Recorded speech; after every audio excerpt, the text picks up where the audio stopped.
Angel Reese just dropped a triple-double, but forget the numbers because what unfolded on the court looked more like an episode of Real Housewives than a WNBA matchup. In a wild Chicago Sky win over the Connecticut Sun, Reese finished with 10 points, 10 rebounds, and 11 assists.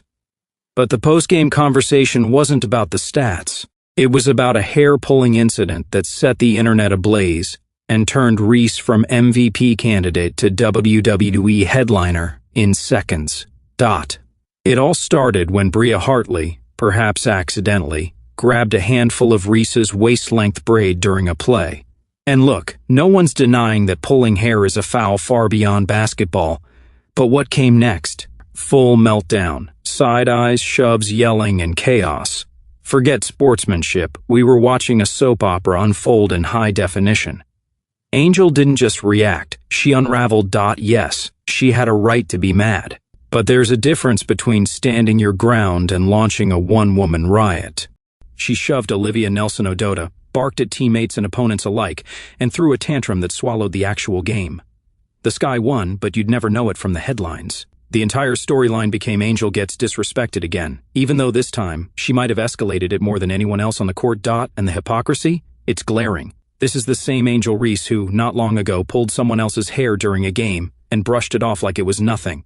But the minute her curls get grazed, she's acting like someone committed a felony on national television. You can't be the instigator and the victim at the same time, not unless you're auditioning for reality TV. The league, as usual, shrugged.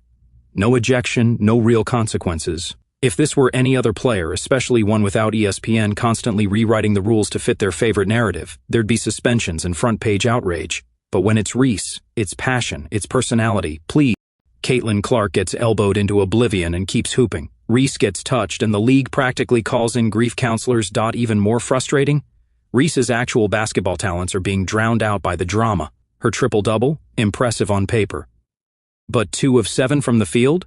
Most of her points came from the free throw line. Still, ESPN handed her a crown and a throne, because apparently collecting 10 rebounds while starting a brawl is all it takes to be the face of the WNBA these days. Reese walks into games acting like she's doing the world a favor by showing up.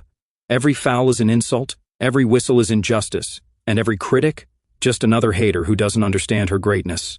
It's not confidence, it's insecurity with good marketing. And let's not forget the inconsistency. She plays tough against smaller guards, gets in their faces, shows out with taunts and gestures. But when matched with veterans like Tina Charles, suddenly she's much more reserved. The bad girl energy disappears, replaced by someone far less interested in conflict. Here's the real problem. Reese has talent, real talent. But it's buried under a growing mountain of antics, outbursts, and double standards. She's not just playing basketball. She's playing the narrative, flipping between villain and victim depending on what the headlines need that day.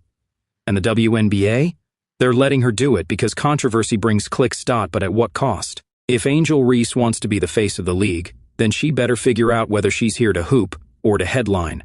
Because right now, the only thing she's dominating is the drama. And for the WNBA, that might be more of a problem than a win.